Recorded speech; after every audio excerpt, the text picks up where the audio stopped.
Hi, I'm Laura, a 35-year-old single mom navigating this hectic life with my incredible 12-year-old daughter, Emily.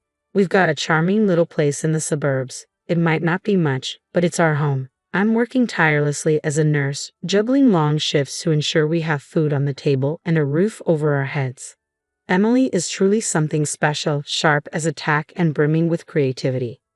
Her curly hair is like a fairy tale mane, and she loves using it to showcase her unique style.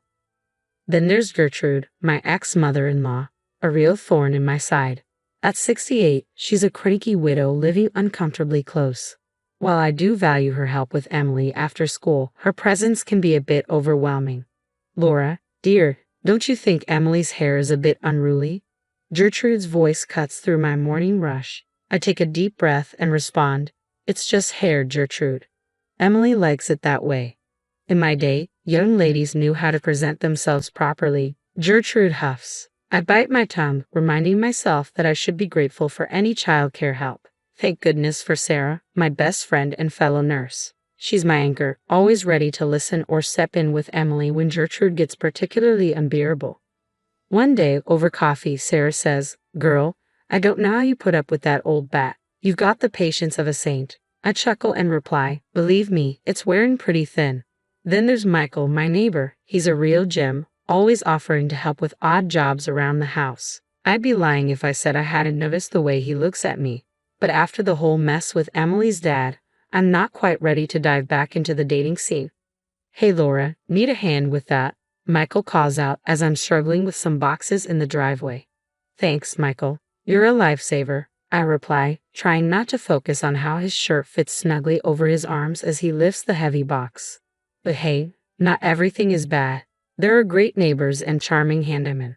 The real drama is the ongoing clash between Gertrude and me over how to raise Emily. One night at dinner, Gertrude scolds, "Emily, sit up straight.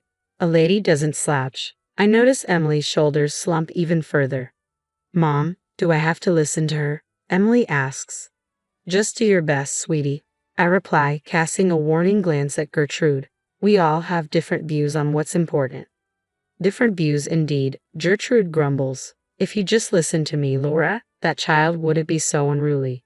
I tighten my grip under the table. Emily isn't unruly, she's just expressing herself. I won't squash that.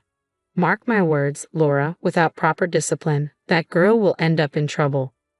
Watching Emily retreat to her room, her wild curls bouncing with each step, I can't help but worry about how long I can maintain this fragile balance. I have a sinking feeling that when it breaks, it won't be pretty. After an exhausting extra shift at the hospital, all I wanted was to hold my little girl and collapse into bed. But as soon as I walked through the door, a sense of dread washed over me. "Emily, sweetie, I'm home," I called out. The silence that greeted me was unsettling. I found her curled up in bed, sobbing. When she looked up, my heart nearly stopped. My beautiful girl's curls were gone, her head shaved clean. "Mom," Emily cried, throwing herself into my arms. "Grandma, while I was sleeping." I held her tightly, trying to comfort her as my mind raced. "Shush, sweetheart, it's going to be okay. We'll fix this." But inside, I was furious. How could that woman do this to my child?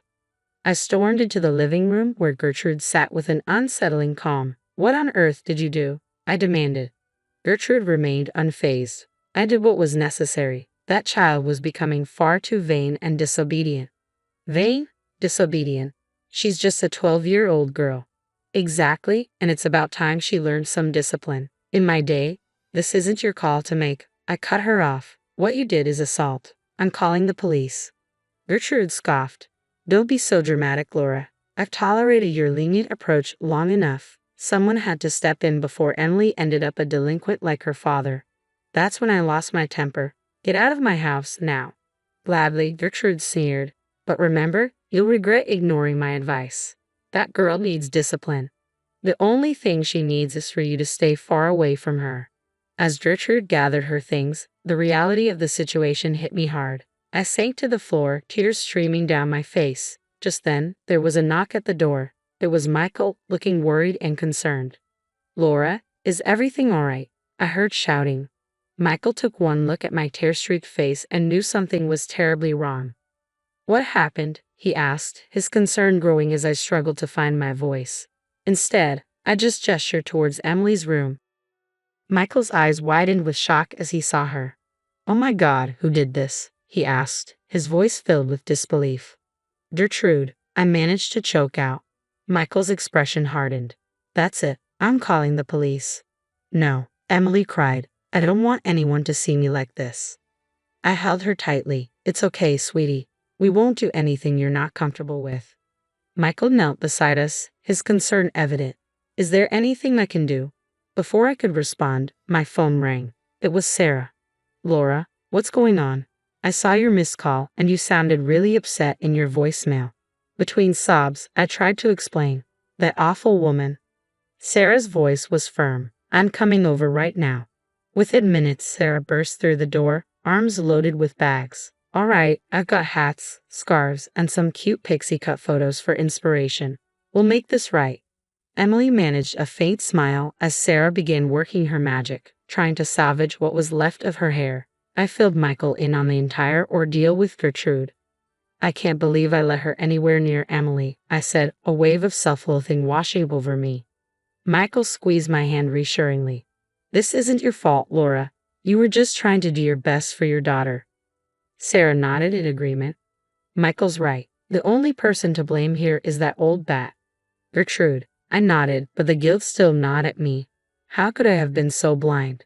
As the night dragged on, Emily finally fell into an exhausted sleep. Sarah and Michael insisted on staying, setting up camp in the living room. Alone in bed, staring at the ceiling, I made a vow.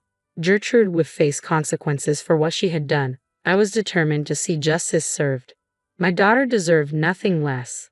The next few days were a blur of tears, anger, and sleepless nights. Emily wouldn't leave her room, let alone go to school. I called in sick, knowing she needed me more than ever. Sweetie, you can't hide forever, I said softly, sitting on the edge of her bed. I look like a freak, Mom, Emily sobbed. Everyone's going to laugh at me. My heart broke all over again. No, baby, you're beautiful just the way you are. We'll get through this together. Our first stop was the police station, but it turned out to be a major disappointment. I'm sorry, ma'am, but since there was no physical harm, this is considered a civil matter, the officer said, clearly uninterested. No physical harm, I exploded. Look at what's happened to my daughter. But it seemed rules were rules, so the next step was consulting a lawyer. We can certainly pursue charges for emotional abuse and file for damages, the lawyer explained. But be warned, it won't be easy. I was determined, undeterred by the challenges. Sarah was a lifeline throughout it all, helping me document everything, photos, timelines, you name it. We're going to hold that old witch accountable, Sarah vowed as we worked. Meanwhile, Michael was working his own magic. I've got a friend who specializes in family law, he said. He's a top-notch lawyer and is willing to take your case pro bono. I could have kissed Michael right then and there, but there was no time for that. Things were about to get even messier. It began with whispers at the grocery store and sidelong glances from neighbors. Soon, calls from distant relatives started pouring in. Laura, is it true you've been neglecting Emily? My cousin asked. That's when it hit me. Gertrude was on the offensive, spreading lies that I was an unfit mother. Furious, I vented to Sarah and Michael. That witch is trying to turn everyone against me. But Gertrude had underestimated me. I began digging, reaching out to old babysitters, family friends, anyone who had ever interacted with Emily. The stories that emerged made my blood run cold. One night, Emily confessed through tears. Grandma said if I told you, she'd send me away to boarding school. She used to lock me in the closet when I misbehaved. I pulled her close, a mix of rage and guilt churning inside me. How had I missed this? It's not your fault, sweetheart, I said softly, my voice trembling. I reassured her. I promise you, Grandma will never hurt you again. With Sarah and Michael's help, we devised a plan. We set up hidden cameras around the house and taught Emily how to safely gather evidence if Gertrude tried to contact her. Remember, kiddo, Michael said, demonstrating how to use the voice recorder on her phone. If Grandma calls or shows up, press this button immediately. Emily nodded, her expression resolute. I won't let you down, Mom. You could never let me down, sweetheart, I said, hugging her tightly.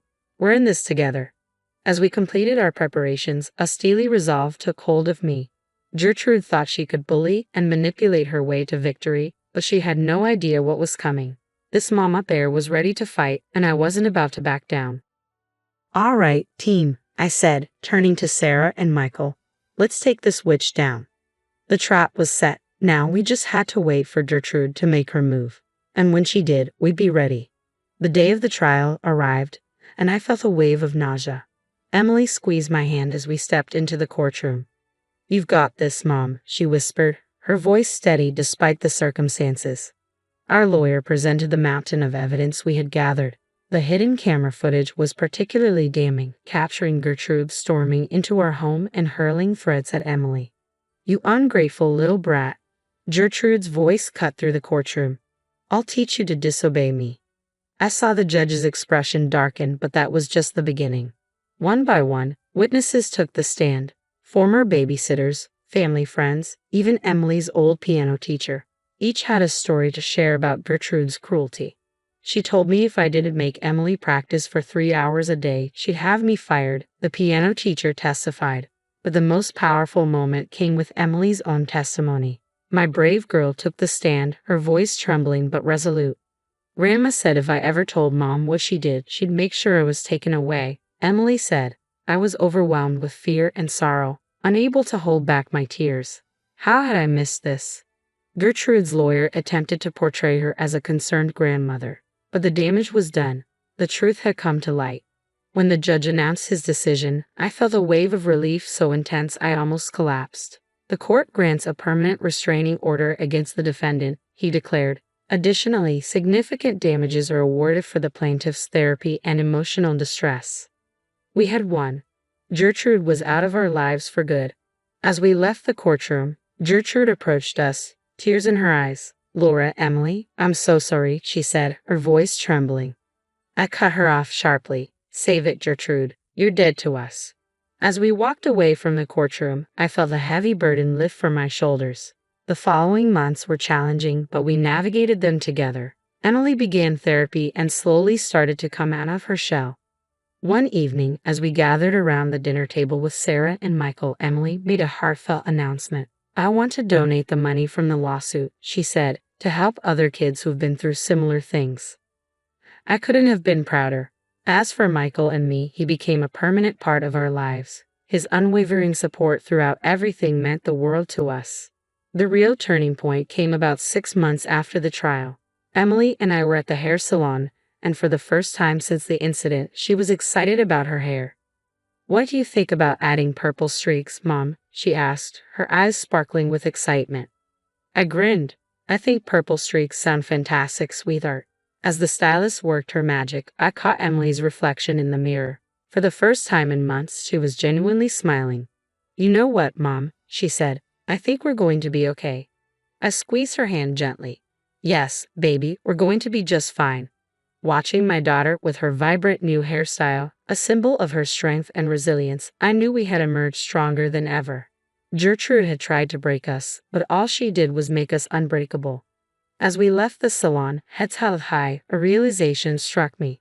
Sometimes, the best way to reclaim your life isn't about seeking revenge, but about thriving on your own terms. And that's precisely what we plan to do. If you were in Laura's position, would you ever consider forgiving Gertrude for her actions, or do you believe that some betrayals are truly unforgivable?